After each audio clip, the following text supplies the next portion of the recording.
안녕하세요. 프랙티쿠스 출판사 대표 장승진입니다. 오늘 저희 책 나는 더 영어답게 말하고 싶다 시사 이슈 편 계속 설명해 드릴 텐데요. 오늘은 지난 시간에 이어서 사회 문제에 대해서 관련된 표현 좀 보겠습니다. 낙태라든지 결혼, 그 다음에 양성 평등에 관한 그런 표현들 보겠습니다. 네, 100번 문장인데요. 낙태에 관해서 낙태를 허용해야 한다는 입장이라는 말이 나오는데요. 낙태를 허용하다, 낙태는 어보이션이고요. 우리가 잘 알고 있지만 거기에 대해서 허용하다라는 말을 따로 할 필요가 없이 여기 나와 있는 것처럼 그냥 pro-choice라고 말하면 낙태를 허용해야 한다는 입장이다. 그런 뜻이 되죠. 프로가 어디에 가깝다는 뜻이기 때문에 선택을 지지하는 입장. 그것을 pro-choice라고 해요. 그래서 여성의 자기 신체에 대한 결정권, 이게 이제 choice인 거죠. 이것이 더 중요하다는 이것에 가까운 입장을 pro-choice라고 말을 합니다. 그래서 그냥 I'm pro-choice 이렇게만 말하면 나는 낙태를 허용해야 된다는 생각이다 라는 의미가 되죠. 그래서 이렇게 비동사 다음에 pro-choice 이렇게 말을 붙여서 쓸 수도 있고 여기처럼 pro-choice advocate 낙태에 관해서 여성의 결정권이 중요하다고 생각하는 그런 어떤 주장을 하는 사람이라든지 운동가라든지 그런 의미로 이렇게 수식하는 방식으로 활용을 할 수도 있습니다. 그래서 pro-choice라는 말을 기억을 하면 낙태를 허용해야 한다는 입장이다라는 말을 아주 쉽게 표현할 수가 있죠. 자, 그에 반해서 낙태에 반대하는 입장은 이렇게 pro-life라고 말할 수 있습니다. 여기서는 낙태를 반대하는 사람이라는 뜻으로 pro-life에다가 다시 er을 붙여가지고 lifer라는 뭐뭐 하는 사람이라는 단어를 만들어낸 거죠. 그래서 낙태에 반대하는 사람들은 사람은 pro-lifer 이렇게 말할 수 있고 아까 I'm pro-choice라는 표현이 있었듯이 I'm pro-life 이렇게 말하면 나는 낙태를 반대하는 입장이야 라는 뜻이 됩니다. 그래서 태아도 생명이고 낙태는 결국 살인이 된다 이렇게 태아의 생명이 중요하다는 입장을 pro-life라고 표현을 하면 되겠죠. 그래서 여기 이 문장은 낙태를 허용해야 된다고 생각하는 사람이나 낙태에 반대하는 사람이나 모두 agree on, 동의할 수 있는 그런 문제다 이렇게 얘기를 한 거죠. 그래서 pro-choice하고 pro-life라는 표현을 기억하시면 되겠습니다. 자, 그 다음에 역시 낙태 문제와 관련해서 예상치 못한 임신에 대한 책임 이런 얘기를 듣게 되는데요. 임신은 일단 pregnancy라고 말을 할 수 있고 그 앞에 예상치 못한, 원하지 않은 이런 의미는 unplanned라는 단어로 표현을 할 수가 있습니다. 말 그대로 계획하지 않았다 이런 뜻이죠. 그래서 계획하지 않은 임신에 대해서 이제 낙태 얘기를 할 때 등장하는 말인데요. unplanned pregnancy 이렇게 표현을 하면 되죠.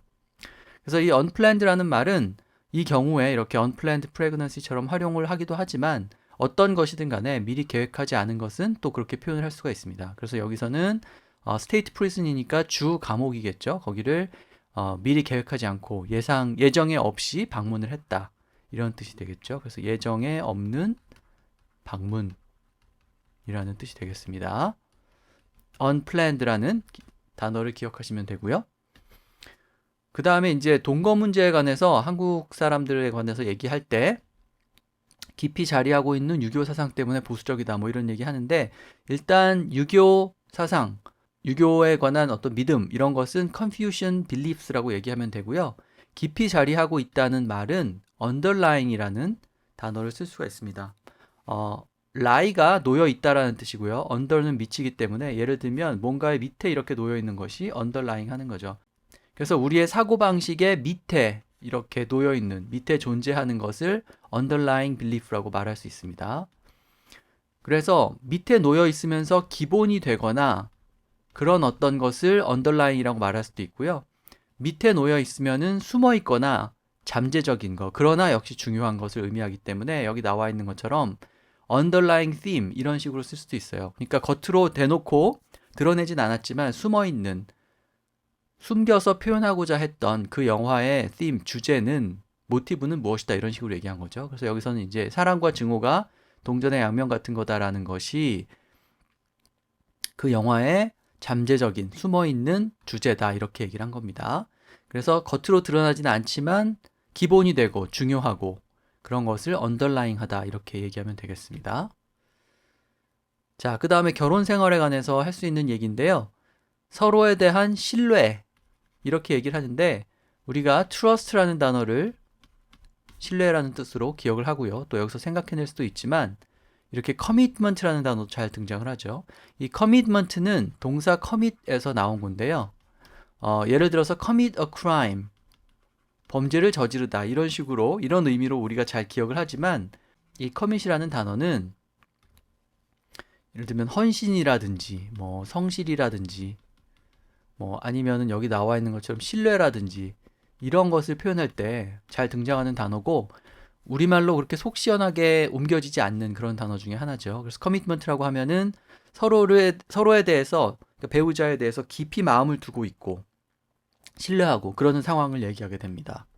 그래서 말씀드린 것처럼 이렇게 결혼 생활에서 배우자를 신뢰한다라고 할 때도 쓸 수 있고, 어떤 문제에 대해서, 가치에 대해서 신념이 있다거나 또 신념이 있어야 헌신을 할 수 있겠죠. 그런 태도를 보일 때 그것을 또 커미트먼트라고 말할 수도 있어요. 그래서 우리는 그의 민주주의에 대한 신념을 매우 높게 평가한다, 뭐 이런 식으로 얘기한 거죠. 그래서 커미트먼트라는 단어의 우리말 해석은 굉장히 다양할 수 있다, 이렇게 생각을 하시고, 기본적으로 어떤 것에 대해서 자기의 깊은 마음을 두고 있는 것을 의미한다, 이렇게 생각하시면 되겠습니다. 자, 그 다음에 아까 말씀드린 commit을 이제 동사로 써가지고 과거분사를 만들어서 strongly committed to your spouse, 이런 식으로 표현을 했고요. 여기서 쉽지 않다, 쉽지 않은 일을 말할 때 네, walk in the park라는 표현이 있어요. easy를 넣어도 되고 넣지 않아도 되고, 그러니까 쉽게 공원을 거니는 것, 산책하는 것, 그것이 이제 쉬운 일의 어떤 대명사처럼 쓰이는 거죠. 그래서 어떤 일은 쉽지 않다라고 말할 때 그것은 보통 not이랑 같이 쓰이겠죠. not a walk in the park, 이런 식으로 말할 수 있습니다. 그냥 공원 산책하는 것 같은 게 아니다. 그래서 이 not과 같이 써서 쉽지 않다라는 말을 강조할 때 잘 등장하는 표현이라고 보시면 되겠습니다. 그래서 만만하지 않은 일, 로스쿨 졸업하는 것이 쉬운 게 아니었다, 이렇게 얘기한 거죠. Not a walk in the park, 이렇게 얘기를 하시면 되겠습니다. 자, 그 다음에 가사일을 분담하는 문제라고 했는데요. 네, gender gap이라는 말을 쓰고요. 그 다음에 household responsibilities라고 했죠. 그러니까 집에서 발생하는 여러 가지 의무들, 그런 것이 이제 가사일을 분담하는 문제겠죠. 그것에 관해서 개선해야 할 점이 많다라고 했는데, 남녀 간의 gender gap, 성별 차이가, 성별에 의한 차이가 많이 존재한다라고 얘기한 거죠. 그래서 뭐뭐에 관해서 in을 보통 이렇게 쓰고, 뭐뭐에 관해서 gender gap이 있다, 이렇게 얘기하면 남녀 격차가 많이 벌어진다라는 뜻이 됩니다.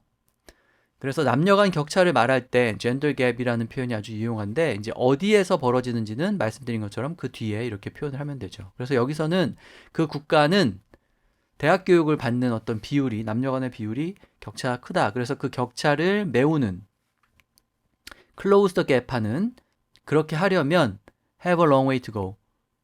네, 여기 way가 빠졌네요. 네, 갈 길이 멀다, 이렇게 얘기한 거죠. 그래서 어떤 문제에 관한 남녀 간의 격차를 줄인다고 할 때 close the gender gap, 그 다음에 그 문제, 이렇게 표현을 하시면 됩니다. 네, 그 다음에 군 가산점제에 대한 찬반 의견을 각각 살펴볼 텐데요. 남녀 간의 공정한 경쟁을 가능하게 하지 않는다, 이제 반대하는 입장이죠. 그렇게 말할 때, 네, 공정한 경쟁이라고 하면 우리가 굉장히 많이 듣는 표현이죠. A level playing field, 평평한 운동장이라는 뜻이죠. 평평한 운동장. 아마도 이 level playing field라는 표현을 번역해서 평평한 운동장이라는 말이 나온 게 아닌가 싶은데요. level playing field의 레벨이 이제 평평하다는 뜻이기 때문에 level playing field는 평평한 운동장이 되고, 평평한 운동장이 아니다, 이렇게 얘기하면 이제 공정한 경쟁이 아니라는 뜻이죠. 그래서 not과 함께 이렇게 쓰든지, 아니면은 level 자리에 unlevel이라고 하면은 평평하지 않은 이라는 뜻이 되죠. 그래서 unlevel playing field가 평평하지 않은 운동장, 불공정한 어떤 경쟁 환경, 이런 것을 뜻하게 되죠. 그래서 여기 보면 이제 우리가 흔히 하는 얘기, 기울어진 운동장, 그것을 말씀드린 것처럼 unlevel이라고 하거나 아니면 not을 붙여가지고 not a level playing field, 이렇게 표현하면 되겠습니다. 그래서 대학 입시 절차, 대학 입시라는 것 자체가 말하자면 이미 기울어진 운동장이다, 이렇게 얘기한 거죠. 자, 그에 반해서 가산점 제도가 있어야 된다는 입장인데요. 그러니까 군대를 가지 않은 사람은 뭔가 시험을 준비하거나 돈을 벌거나 할 수 있었을 텐데 그 시간에 군복무를 했기 때문에 거기에 대해서 어떤 보상을 받아야 된다. 이제 이런 생각이죠. 근데 다른 방식으로 쓰여질 수 있었던 시간 이렇게 되어 있는데 생각보다 쉬운 한 단어를 넣으면 됩니다. 네, otherwise라는 단어를 쓰면 되는데요. 이 otherwise의 어원을 좀 분석을 해보면 other는 우리가 그 잘 아는 other고요. 그 다음에 이 wise는 원래 way라는 뜻이에요. 그러니까 다른 방식이 결국은 otherwise인 거죠. 그래서 otherwise가 여러 가지 뜻을 지니는데 기본적으로 다른 방식이라는 이 어원이 되는, 기본이 되는 뜻에서 나왔다 이렇게 생각하시면 되겠습니다. 그래서 다른 방식으로 쓰였을 수 있었을 그런 시간 이렇게 얘기를 한 건데 이 otherwise는 뭐 여기 들어가도 되고 spent 다음으로 이렇게 옮겨가도 상관없겠죠. 그래서 말씀드린 other way라는 기본 뜻을 잘 기억을 하시면 어떤 쓰임으로 쓰이든 간에 쉽게 이렇게 이해를 할 수가 있습니다. 그래서 otherwise의 조금 특이해 보이는 쓰임을 제가 여기 가져왔는데요. 롱맨 딕셔너리에서 가져온 문장들인데 뭐뭐일 수도 있었을 이런 식으로 쓰는 거죠. 그래서 이것이 아주 훌륭한 작품일 수 있었는데 훌륭한 작품일 수도 있었을 그런 작품을 망쳤다라는 뜻이죠. 그러니까 역시 이것도 other way이기 때문에 그것만 없었다면, 그것이 아니었으면 훌륭한 작품일 수도 있었을 그런 작품 이렇게 얘기하기 위해서 otherwise excellent piece of work라고 얘기를 한 거고요. 여기도 보면은 그들이 도착한 것은 매우 지루할 수도 있었던 오후를 liven up, 생기 있게 만들어줬다 이렇게 얘기한 거죠. 그러니까 만약에 도착하지 않았더라면 지루할 수도 있었을 오후니까 도착하지 않았다면 other way, 그 다른 길은 매우 지루했을 것이다. 이런 식으로 얘기를 하는 거죠. 자, 그 다음에 여성에 대해서 왜곡된 증오심을 지니고 있다. 이렇게 얘기했는데 네, misguided라는 표현을 잘 쓸 수가 있습니다. 그래서 어떤 믿음이라든지 아니면 감정 같은 게 있는데 그것이 방향이 잘못됐다고 할 때 그것을 misguided라고 말할 수 있죠. 가이드가 우리가 잘 아는 그 가이드죠. 그러니까 어떤 방향으로 이렇게 나아가야 된다고 알려주는 것이 가이드인데 미스가이드니까 엉뚱한 방향으로 가 있는 거죠. 그래서 방향이 잘못된 그런 믿음이나 감정 같은 것을 말할 때 misguided라는 말을 잘 붙이죠. 그래서 misguided hostility라고 하면은 왜곡된 증오심이라는 뜻이 되고요. 적개심 같은 거죠. 그 다음에 뭐 잘못된 어떤 것 혹은 삐뚤어진 어떤 것 이런 것을 말할 때도 misguided를 쓸 수가 있습니다. 그래서 그는 5G 설비들 그런 시설들이 바이러스를 퍼뜨린다는 그런 잘못된 믿음을 가지고 그 말을 했다 이렇게 얘기한 거죠. 자, 그 다음에 여성 혐오, 여혐 이렇게 줄여서 말하기도 하는데 여성 혐오에 해당하는 한 단어가 있죠. 네, 여기 지금 보면 misogynistic이라고 발음이 좀 어렵고요. 또 철자도 복잡해 보이는 단어가 있는데 원래 misogyny라는 단어가 있어요. misogyny.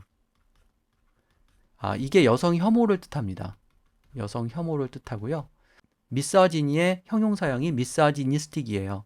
여성을 혐오하는 이라는 뜻이 되고 그 다음에 여성 혐오하는 사람, 그런 사람을 misogynist라고 얘기하죠.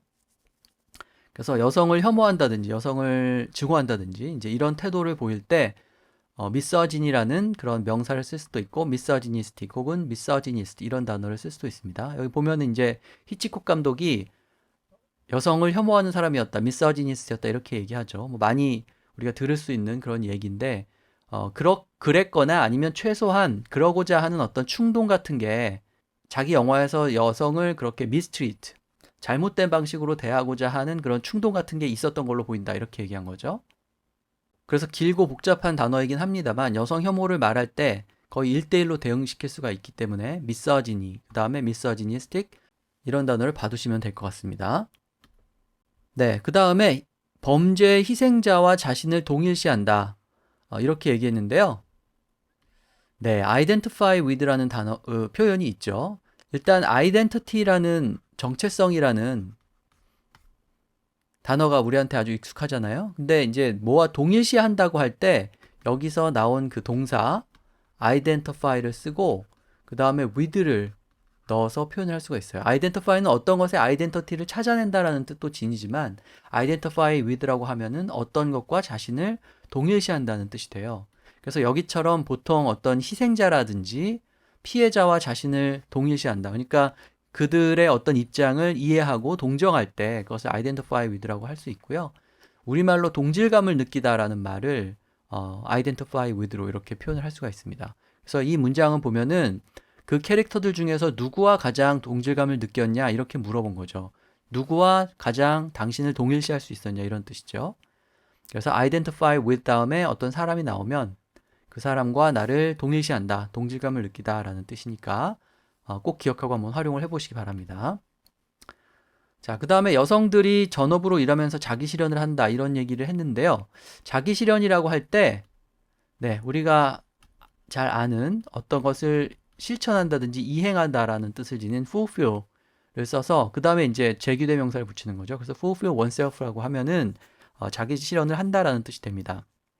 자기 실현이라는 게 자신의 어떤 능력이나 잠재력 같은 것을 다 이렇게 소질 같은 것을 보여주고 발휘하는 거잖아요. 그래서 능력을 최대치로 발휘한다든지 그럴 때 그것을 또 fulfill oneself라고 말할 수도 있어요. 그래서 좋은 엄마가 되는 것 이외에 거기에 더해서 제니는 예술가로서도 자기 자신의 능력을 발휘하고 자기 실현을 하고 싶다 이제 이런 식으로 얘기를 한 거죠. fulfill oneself라는 표현을 활용하시면 되고요.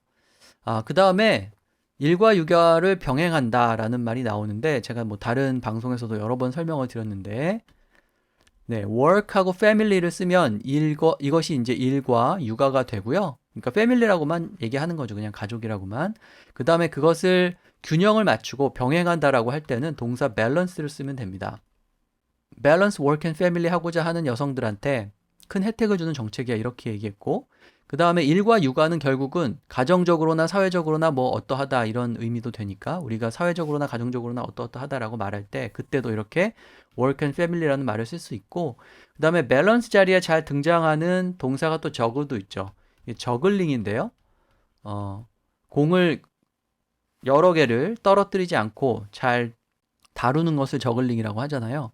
그래서 이 다음에 나오는 저글링 다음에 나오는 어떤 것들을 다 잘 관리하고 잘 처리할 때 그것을 juggle A and B 이런 식으로 얘기할 수 있죠. 보통 work and family라는 말을 잘 붙여서 씁니다. 그래서 juggling work and family라고 하면은 사회적으로도 가정적으로도 이제 문제를 일으키지 않고 잘 처리해 나간다 이제 이런 뜻이 되는 거죠. 네, 마지막 114번 문장인데요. 법적으로 보장되어 있다라는 말이 있는데 legally 다음에 mandated라는 말을 쓸 수가 있어요. 이 mandate라는 단어가 좀 어려운 단어인데 법이 제공하는 어떤 권리나 권한 같은 것을 말할 때 mandate라는 말을 쓰는데요.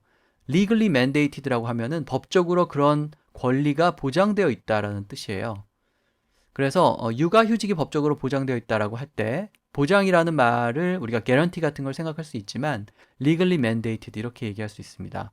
그래서 maternity leave는 legally mandated 되어 있다 이렇게 얘기한 거고 여기서는 최저임금 최소한 얼마 이상을 받아야 된다는 사실이 법적으로 법이 주는 권리다 이제 이렇게 얘기한 거죠. 그래서 무엇 is legally mandated라고 하면은 그것이 법적으로 제공되는 권리다 그렇게 이해를 하시면 되겠습니다. 네, 그래서 오늘 사회 문제에 관해서 여러 가지 표현 살펴봤는데요. 특히 낙태에서 pro-choice하고 pro-life라는 표현을 알면 낙태에 대한 입장을 아주 쉽게 표현을 할 수가 있죠. 네, 오늘 방송은 이것으로 마치고요. 다음 시간에 계속 이어서 설명해 드리도록 하겠습니다.